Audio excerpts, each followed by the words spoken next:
Warahmatullahi wabarakatuh. Selamat malam Pak Ilyas yang saya hormati, Pak Adriadi yang saya hormati, Pak Rum dan Pak Saban, ya, tokoh masyarakat, tokoh agama, tokoh perempuan, seluruh Bapak Ibu, tokoh pemuda juga yang ada pada kesempatan ini yang sama saya hormati dan saya banggakan.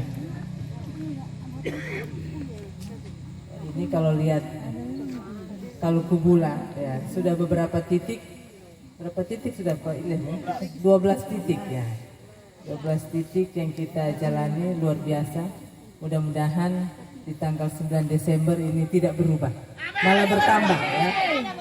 Dan malah bertambah tanggal 9 Desember nanti. Ya. Yang pasti ganti bupati. Ganti. Ya, wakilnya yang lanjutkan. 2 periode, wakilnya 2 periode. Wakilnya saja ganti pasangan ya. Dan tentunya visi misi, saya nggak terlalu banyak bicara program, sudah bisa dibaca. Dan program kami itu sebenarnya ada 14, tapi kemarin pada saat diperbarui ternyata sudah naik cetak KPU. Jadi tidak sempat lagi, tapi tetap di dalam program nanti ketika kami terpilih itu ada 14 dengan visi Kabupaten Sigi yang maju, berbudaya dan religi. Ya, kenapa kita mengusung visi itu? Karena sekarang kita Kabupaten Sigi masih dikategorikan sebagai salah satu kabupaten yang tertinggal yang ada di Indonesia ya. Di Sulawesi Tengah ada 3 dan tentunya ini yang kita harus perbaharui dengan mengusung maju ya, visi maju kita harus bangun infrastruktur yang ada, jalan, jembatan, irigasi yang merupakan wewenang kabupaten. Kalau irigasi yang saat ini diambil alih dari kementerian karena kemarin pasca bencana itu semuanya rusak total, jadi itu anggarannya cukup besar sehingga itu dikerjakan langsung oleh kementerian. Hanya sampai saat ini memang belum selesai ya, kemarin mereka menargetkan 2021 awal selesai, tapi ya sepertinya tidak bisa, mungkin karena kita dilanda COVID, jadi segala anggaran itu terpangkas untuk penanganan COVID baik di pemerintah pusat ya, kita juga di provinsi dan kabupaten juga seperti itu. Makanya ini masih stop saya lihat pembangunannya, mungkin tahun depan dilanjut kembali. Dan tentunya juga kami akan membangun di sektor pertanian. Kenapa? Karena sektor pertanian ini kita Kabupaten Sigi 61% masyarakat petani. Olehnya itu yang kita harus bangun, pertanian, perkebunan, ada perikanan air tawar yang nantinya merupakan juga sektor unggulan dari kami, dan pendidikan, kesehatan itu juga tetap menjadi prioritas dalam visi misi kami, pemerataan untuk pendidikan dan kesehatan yang ada, karena ini juga semua faktor penentu apakah daerah itu masih tertinggal atau tidak. Begitu pula sektor ekonomi, membangun UMKM yang ada. Sekarang ini juga di tengah-tengah pandemi COVID ini kita menerima bantuan ya, bantuan UMKM yang mungkin ini sudah selesai, sudah ditutup. Itu kemarin itu bantuan langsung Bapak Presiden. Jadi bukan program bupati ataupun kepala dinas, tapi itu program Bapak Presiden ya, yang 2.400.000. Jadi jangan disalah artikan ya. Ya, ada yang sudah terima karena yang verifikasi itu langsung dari Kementerian Koperasi. Ya, Kementerian Koperasi, Keuangan dan OJK. Jadi itu bukan di sini cuma input data. Nah, di sana yang memverifikasi apakah ini layak mendapatkan atau tidak. Jadi seperti itu yang saya sampaikan. Juga bantuan-bantuan yang sudah masuk di masa kemungkinan kami kemarin ya, sesuai janji visi misi kami yang lalu, bantuan-bantuan alat pertanian ya, bantuan ternak, bantuan UMKM itu yang ada yang masuk, jangan nanti itu disalahartikan ya. Ya, karena saya lihat ini banyak sekali yang sudah di atas namakan. Tapi itu semua bantuan dari pemerintah Kabupaten Sigi, ada dari pemerintah Provinsi Sulawesi Tengah dan dari pusat. Jadi itu bantuan-bantuan yang sudah masuk, apalagi di tengah pandemi COVID ini banyak juga bantuan BLT, PKH, BST. Kalau PKH, BST itu dari pusat, BLT itu juga dari dana desa yang diterima. Ada bantuan beras, ya bantuan beras dari Ketahanan Pangan Kabupaten Sigi, provinsi, ada juga dari dinas, dari Kementerian Sosial. Jadi banyak bantuan dan itu semua jangan juga disalahartikan ya. Jadi nanti masyarakat jangan salah artikan, oh saya sudah dapat bantuan ini, sudah jadi beban ya, tidak. Karena saya sampaikan bahwa janji visi misi kami kemarin itu ya memang program yang kita buat ini kan buat masyarakat ya. Jadi kalau masyarakat dapat bantuan ya wajar. Memangnya siapa yang mau dikasih ya? Kita bikin program tentunya itu buat masyarakat. Jadi dan juga ya, saya kira semua sudah cerdas ya, dan kita sudah lebih bijak, lebih cerdas untuk melihat.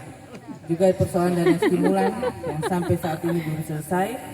Saya sudah berkomitmen bersama Pak Hussein di 100 hari kerja pertama. Apabila kami terpilih, persoalan stimulan kita akan selesaikan. Ya.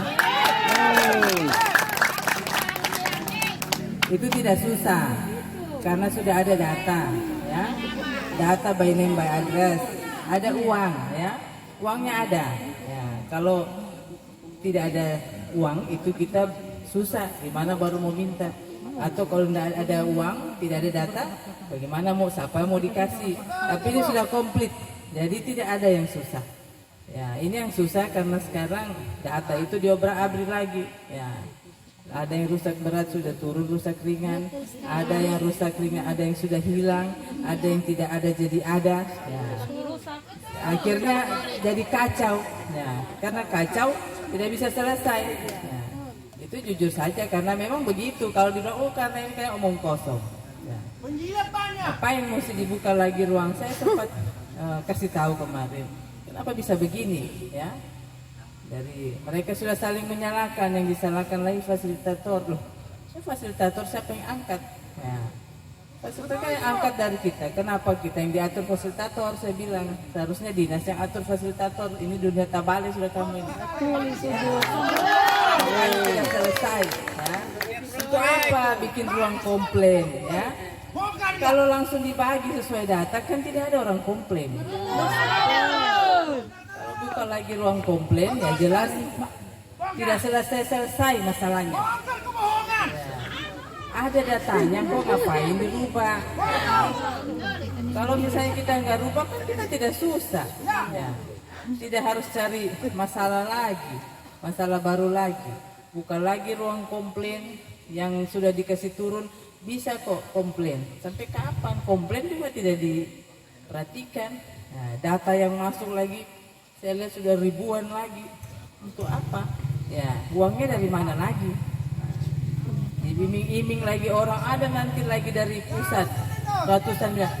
Tidak ada lagi. Ya. Untuk dana stimulan semua sudah ada ditransfer uangnya. Kalau sekarang ini sudah bencana COVID kita. Ya. Yang dikurus sekarang ini COVID. Sudah bukan stimulan ya. Ya, jadi nanti insya Allah Hussein Paulina terpilih, ini kita akan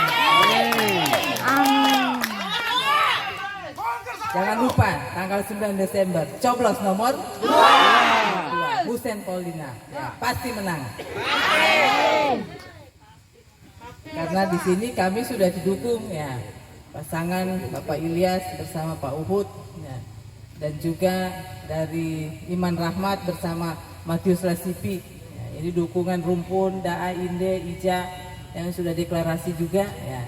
Kalau kami katakan ini kami sudah sekian persen ya, berapa kira lebih 30-40% sudah di tangan kami ya.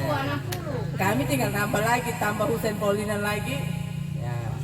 100%. Kalau di sebelah yang klaim sudah berapa persen dari mana? Dasarnya apa? Kalau kami bilang ada dasarnya karena Pak Hussein, Pak Ilyas sama Pak Uhud punya masa terukur semuanya. Kita bicara ndak bohong, ya. Kalau tambah Hussein Paulina lagi, ya. Intinya warga sini nggak suka. Ya. Makanya dijaga tanggal 9 Desember, ya. Semua ini harus sudah pasti punya surat panggilan untuk memilih. Dan juga dijaga di TPS, ya, untuk kemenangan Hussein Paulina, jangan sampai ada kecurangan yang terjadi. Nah, ini semua masyarakat pendukung Hussein Paulina harus membantu saksi-saksi yang ada di TPS untuk mengontrol dari luar, ya, supaya sama-sama kita dicurangi. Ya. Kita harus melihat. Jadi seperti itu, makanya setiap TPS kita punya pemilih, kalau bisa setelah memilih perhitungan suara kita juga ada di situ menyaksikan. Harus. Ya. Semua ini jadi saksi, ya, sehingga nanti tidak ada kecurangan. Nah, itu yang kita harus mengawasi kecurangan yang ada di TPS. Jadi itu yang kalau ada serangan-serangan fajar, ambil uangnya, jangan pilih orangnya. Kan rezeki, ya, rezeki di malam pencoblosan. Ya, itu sumbangan gratis. Kapan lagi, ya? Jadi itu kapan lagi dapat bantuan? Ya. Tidak berdosa. Ya. Kalau dia takut nanti sudah ambil uang, nanti tidak berdosa. Kalau berdosa itu mencuri. Ya. Kalau dikasih itu tidak berdosa. Ya. Kita tidak mau pilih, kenapa? Ya. Kan hak pilihnya di kita. Ya. Dipilih siapa yang mau lihat, memangnya mau diikuti. Ya. Dipilih kan itu kita punya suara, ya, bukan orang lain. Ya, jadi seperti itu, dan saya juga mohon maaf ini tidak bisa berlama-lama karena saya akan ke Dolo lagi, di sana juga sudah menunggu. Jadi saya hanya mengingatkan kita semua, ajak saudara, teman, kerabat untuk tanggal 9 Desember jangan lupa coblos nomor 2 Hussein Paulina. Ya, ini yang saya sampaikan. Lebih dan kurangnya saya mohon maaf. Assalamualaikum warahmatullahi wabarakatuh dan selamat malam. Saya bilang tempo namo kalau dusun 6 Hussein Paulina jawabnya menang.